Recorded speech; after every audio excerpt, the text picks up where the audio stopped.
لنا واغفر لنا ما مضى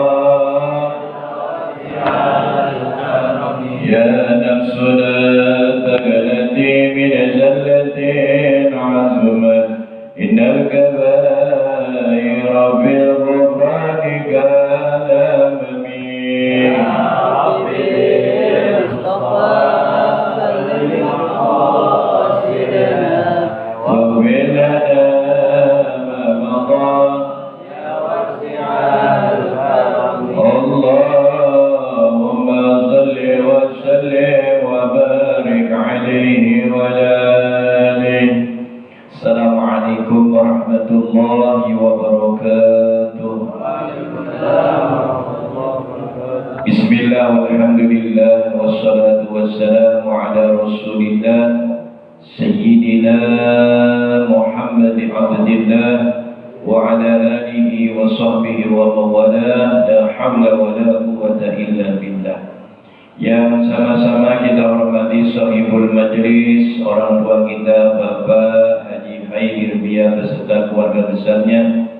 Yang sama-sama kita hormati Bapak RT kita Bapak Bulbair yang senantiasa selalu setia untuk memberikan pembacaan baik tahlilnya, ratibnya dan juga Al-Karam Ustaz Abdul Rahman yang baru saja tadi telah kita ikuti bersama-sama membaca Ratibul Haddad, serta jamaah sekalian Majlis Taklim Rabitul Qarya yang insyaallah pada malam hari ini kita semua senantiasa selalu dalam rahmat serta lindungan Allah Subhanahu wa taala.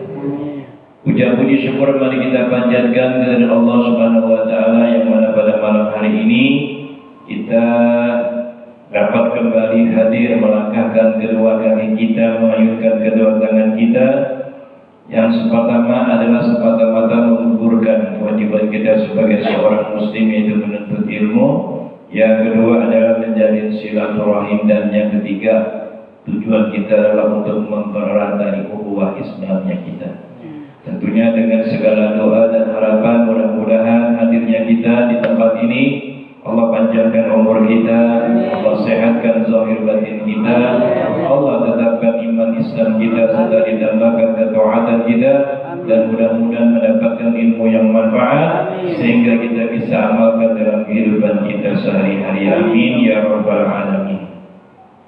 Hadirin jamaah yang dirahmati Allah Subhanahu wa taala, mungkin hari ini saya akan menyampaikan tausiah bebas saja, ya, materi saja.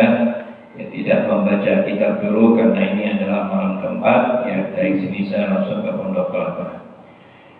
Malam ini saya akan menyampaikan ada 4 hal. Ya, jangan kita putus.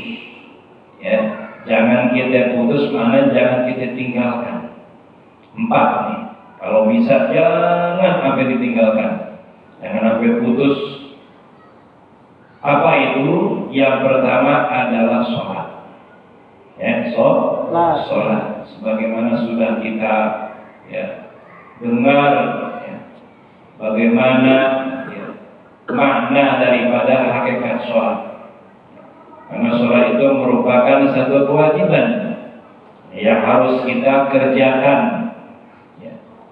Wajib, apa pengertian wajib?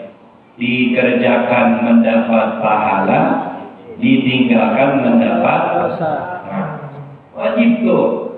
Apapun kondisi keadaan kita, nggak bisa diri duduk, nggak bisa duduk berbaring, tuh, nggak bisa berbaring, gerakan aja, gerakan nggak bisa di hati nggak bisa, udah meninggal berarti orang itu.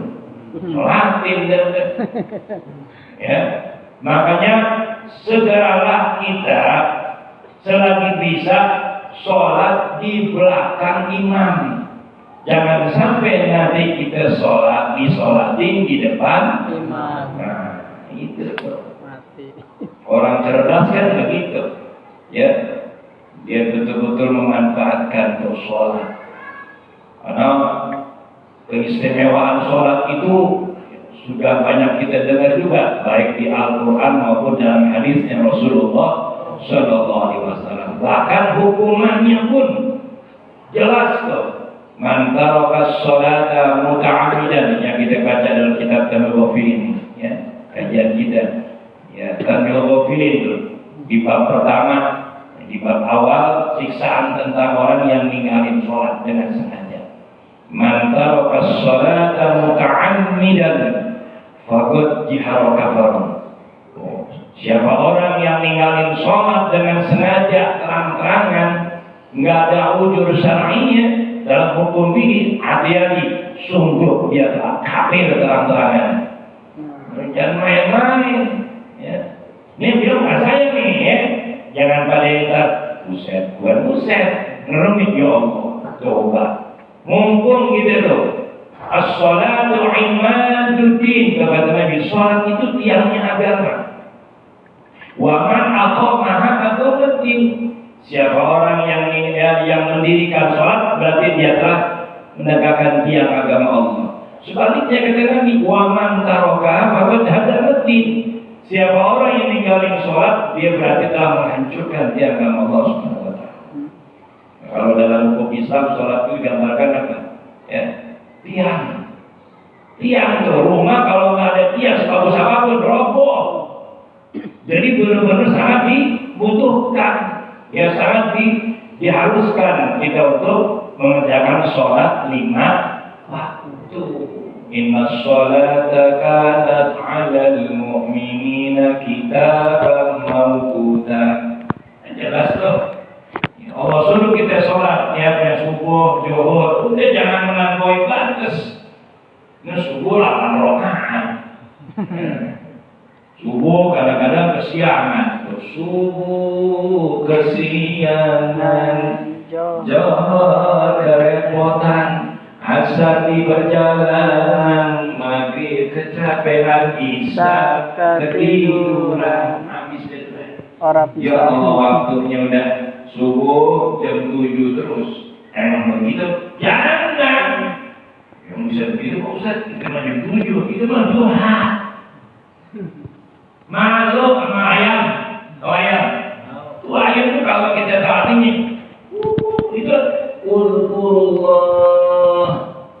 Ini ngomong tuh ulkurullah. Ya Abdullah. Kalau bahasa begitu, ingatlah kepada Allah. Jam 6 masih ada waktu ya kan? Hah? Jam 6. Jam 6 boleh telat. Jam sekarang subuh jam berapa tuh? Ya Allah jam 6 setengah 6 ya. Itu udah lewat, itu masuk udah masuk apa? Syuruk itu sudah. Makanya, ya jangan Fajar ya? Iya, syuruk sudah. Kalau baru udah bisa. Sekarang subuh jam 4 lewat 8 menit, malah 12 menit sekarang subuh. Ya, jam 4 lewat 12 ke 10 menit. Coba. Lah kalau udah jam 6 udah lewat itu. Minimal itu jam setengah 5 gitu, ya. Jam 5 pas jam masih boleh jam 5 ada tuh. Ini Pak, buat subuh seenaknya jam 6 kadang jam 7, kadang jam 8. Daripada ada ya, bukan begitu. Allah sudah perintahkan untuk begitu. Gitu. Jelas ya? Ini saya baru sedikit aja gambarannya. Bahkan siksaan orang yang terang-terangan meninggalkan sholat, nggak tanggung-tanggung 15 azab Allah kasih siksaan. 15. Ya, 6 di dunianya. Salah satunya Pak, Allah sempitkan di dunia rezeki. Gimana mau kasih Allah rezeki? Bayar aja.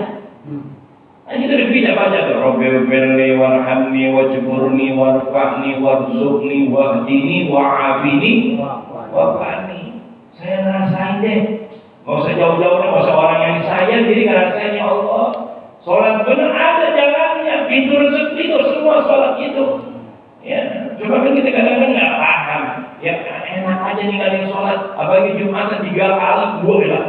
3 kali nggak Jumatan tidur mulu. Ada lebih orang gitu. Jadi, apalagi subuh keistimewaannya. Ini subuh nih, ini belum subuh doang nih. Kenapa subuh paling sulit? Yahudi paling takut kalau umat Nabi Muhammad subuhnya seperti Jumat. Sholat subuh seperti ente cari sekarang ya, nggak usah jauh-jauh dari yang bagus, Azikro, yang di galaksi. Lihat subuh, apa seperti Jumat? Kagak. Ya. Berapa ya? Dan musola kita ini kan 3 tahun ya dekat musola Pak RT ini Paling cuma 2 sok. Tapi nanti kalau puasa itu pun juga di seminggu. Makanya nih sholat subuh saya kasih tahu. Keistimewaan orang yang sholat subuh itu ada keistimewaannya. Yang pertama, masjid yang nanti kita sholatin itu akan menjadi kendaraan kita perahu kita. Jemput, ya Rabb, izinkan saya ke dunia. Ya, saya ingin menjemput hamba-Mu yang selalu ke masjid, apalagi subuhnya. Yang kedua, keistimewaannya apa? Langkahnya dapat, ya, 4 hal, 4 utama langkahnya. 1, mendapat pahala. 2, dihapus dosanya. 3, diangkat derajatnya. 4, diberi pahala. Hitungan 1 sholawat. Wa ilaha illallah. Dan nanti Allah akan menyambut hambanya yang suka ke masjid, ya seperti layaknya istri menyambut suami yang berbulan bertahun-tahun berpulang. Gimana rasanya? Ya, menyambut suami yang bertahun-tahun gak pulang, gimana rasanya? Wah, kangen, rindu, Masya Allah, begitu tuh Allah nyambut. Nah, yang kelima, ya, dihapus segala dosanya seperti dia bayi yang lahir dari perut ibunya. Masya Allah. Ini sholat tuh. Ya, tadi siksaan itu 15. Salah satunya apa? Ditutup rezekinya Allah. Gimana yang mau nih? Ya, saya rasakan banget itu ya Allah. Nanti ada jalan rezeki pintu segalanya untuk sholat. Ya, 3 nanti matinya. Ya Allah, nggak ada wajah orang soleh. Ya, pernah suatu hari ketika ada seorang Rasulullah datang sholat. Ya Rasulullah, ya Muhammad Nabi. Ayahku, kenapa ayahmu? Pas dilihat bapaknya, ya mukanya babi, kakinya seperti keledai. Ya, ditanya, wahai Fulan, ini bapakmu ngapain aja nih di dunia? Ya Rasul, bapakku nggak pernah sholat.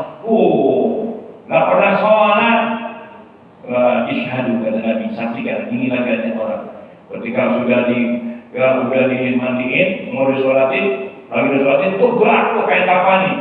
Padahal ular, lilitnya hitam, mau dipukul. Asyhadu an la ilaha illallah, bersaksi ke ular. Jangan, saya disuruh Allah untuk melilit orang ini sampai nanti hari kiamat. Bungkuslah aku bersamanya. Nah, itu siksaan orang yang dari sholat. Dan main-main, ya, biar dia kita sholat, jangan sampai tidak sholat, biarin dia yang lainnya dengan jangan sampai tidak sholat.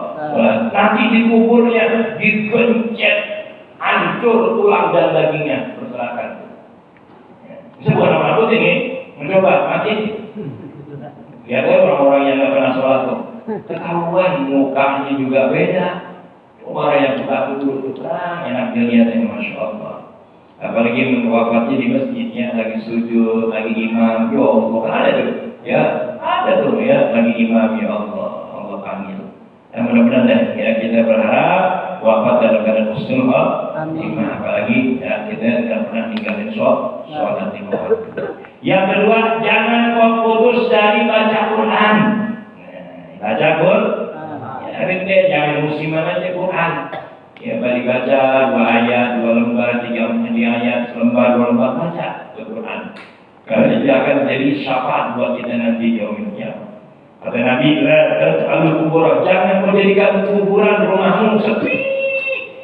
Ya, nggak ada baca Quran, nggak ada sholat, ya Allah. Buat apa rumah gede, tapi nggak pernah ada suara-suara Al-Quran, nggak ada suara-suara ini, Masya Allah. Ya, pagi hari bagus banget bikin hadis. Saya juga pengen kayak beliau nih. Ya, pengen ada hadis di rumah. Ya, pernah di tempat saya di ada, cuma kadang-kadang ya ngajinya ada sesuatu doang, bahkan banyak kira-kira seperti yang itu. Saya lihat, wah, ada putus dah. Yang punya rumah putusin, tidak ada pengajian lagi. Ya, lagi, itu katanya. Nggak ada pengajian lagi. Ya, bubar. Ya, Masya Allah. Alhamdulillah kita bertahan. Ya, belum banyak sama jamaahnya. Ya, udah nggak ada ini menikah sebagus saja ini udah. Yang punya rumah juga udah kedua rumahnya udah, ya Allah sayang banget. Ya, rumah yang udah bagus, buat belajar, apalagi dibacain maulid, dibacain nasi, Masya Allah. Ya, bersih, bercahaya. Di Malaysia nggak tahu aja bu. Malaikat, dia saksikan, wahai malaikat, itu ada rumah yang bercahaya. Rumah siapa yang bercahaya? Kelihatan, kayak sensor. Kata Habib Alwi begitu tuh, saya punya guru. Habib Alwi Segaf, Siapa orang yang rumahnya selalu ada Al-Quran, surat-surat, itu akan bercahaya. Main terang-terangan tuh. Wah, terang-terangan. Dilihat gimana? Oh, saksikan. Turun, catat orang ada di tempat itu. Masya Allah. Ditulis sama Allah. Catat, tulis, ampunin dosanya dan langkahnya. Masya Allah. Jadi orang yang main-main. Makanya sunnah Nabi yang paling bagus yaitu ini. Ini sunnah Nabi. Ya. Hidupkan sunnah, ya salah satunya majelis, hidupkan majelis, hidupkan majelis ilmu. Ya begitu, bukan majelis ngeblok mulu, mabok mulu, makan mulu. Ya, apa misalnya ada di majelis lo ngelebok mulu urusannya. Nggak ada yang pengajian, nggak ada yang ngajar begitu. Aku pulang makan saya minum, udah ya Allah ya Rob, sayang banget ke majelis ilmu. Itu sunnah yang Nabi harus anjurkan. Karena ini kita duduk lagi di taman-tamannya surga nanti itu pahalanya. Kita datang aja udah ampuni dosa kita dari rumah tuh. Di Allah rahmatin. Nanti keluar dari majlis, tuh dosa kita setiap langkah akan diampuni Allah Subhanahu wa taala. Ini salah satu keutamaan majlis. Ya, kemarin dia kan hadir, bukan hadir ya lihat kalau di haulnya Habib Anis Solo. Ya, siapa yang undang? Nggak ada yang undang. Bahkan ada orang-orang yang kiai-kiai yang dekat sama Habib pengen dihalangi, nggak ada haul di Solo. Baru tumben gitu. Makanya Habib Sedap itu, Syekh itu marah sekali. Itu Solo, siapa kamu melarang-larang haul di Solo? Kan gila orang sekarang ini kiai-kiai yang baru begini menghalangi Habib. Ada di Semarang, mohon maaf tidak undang Habib. Sebegitu bencinya kepada Rasulullah. Habib yang membaik, ya itu ada yang palsu. Ya pusat ada pusat yang palsu, ada nggak? Bukan Habib aja ini kan pengen kita jadi hancur, pengen dia diprovokasi deh supaya benci sama yang baik. Masih bilang misalnya, baru tumben sekarang ini orang yang benci Habib menafikan bahwa udah kita nggak usah ikut-ikutan, biar kita tetap kita mahabbah kepada Rasulullah. Ya juriannya Nabi Muhammad Sallallahu Alaihi Wasallam. Sedih. Percuma itu sholat langsung dibaca kitab alim tapi benci sama Habib. Ini Habib. Ya anak Habib betul-betul begitu yang tengah yang ya sama Habib siapa tuh ya yang sebelahnya yang kuat. Ya. Siapa yang anak bunuh dalam pendidik? Siapa anak-anak?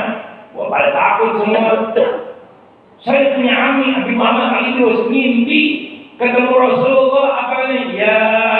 Ya Habib Saleh itu sampaikan salamku kepada Habib Rizik. Bayangkan Rasulullah yang bilang, ya sampaikan salamku kepada Habib Rizik, terus berdakwah jangan takut.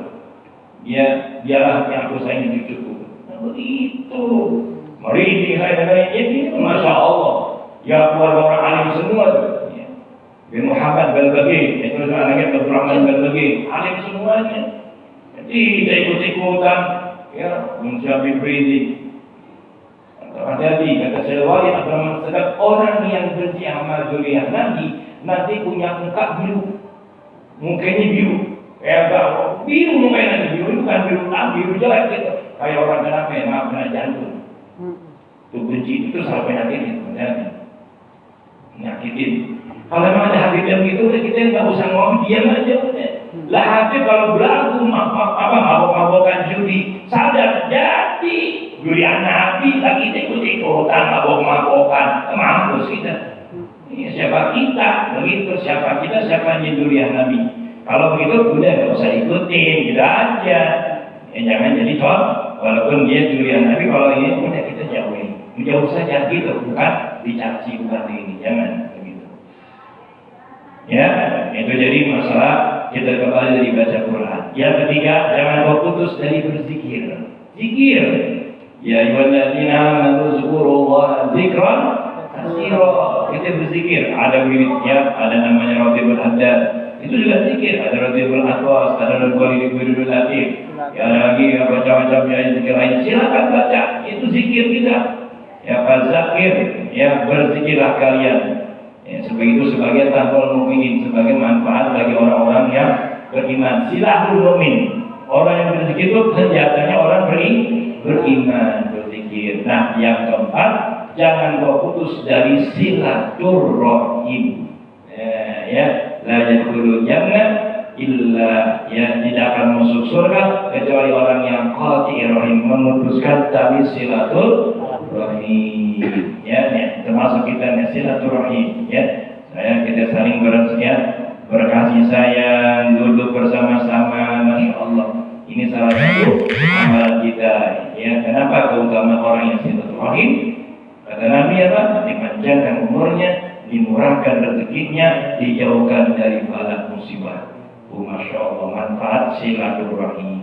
Nah, mudah-mudahan dari 4 tadi yang kita sudah dengarkan, tolong ya, saya juga diri Al-Fakir, kita semua jangan diputus, jangan ditinggalkan. Ya, baca Quran, sholat, baca Quran, kemudian berzikir dan perbanyak silaturahim. Mudah-mudahan apa yang saya sampaikan pada malam hari bermanfaat, ya, dan bisa kita amalkan dalam kehidupan kita. Amin ya rabbal alamin. Bismillahirrahmanirrahim. Alhamdulillahirabbil alamin arrahmanir rahim maliki yaumiddin. Iyyaka na'budu wa iyyaka nasta'in ihdinas siratal mustaqim siratal ladzina an'amta 'alaihim ghairil maghdubi 'alaihim waladdallin. Qala Rasulullah sallallahu alaihi wasallam qala ma'budu wa nabiyyuna min qabli la ilaha illallah.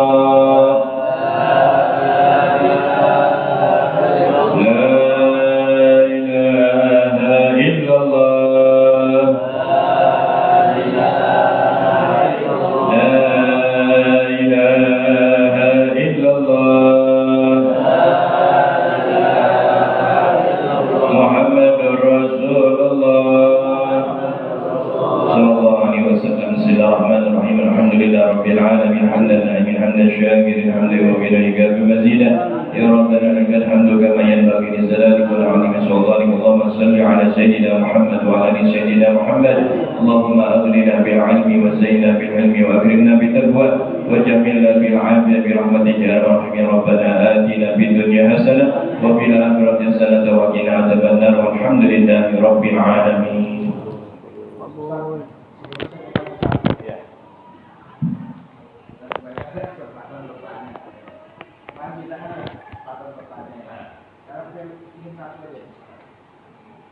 Dampak akibat sholat, tadi sudah dijelaskan. Sekarang mereka sudah anak-anak remaja akan dengan sengaja orang tua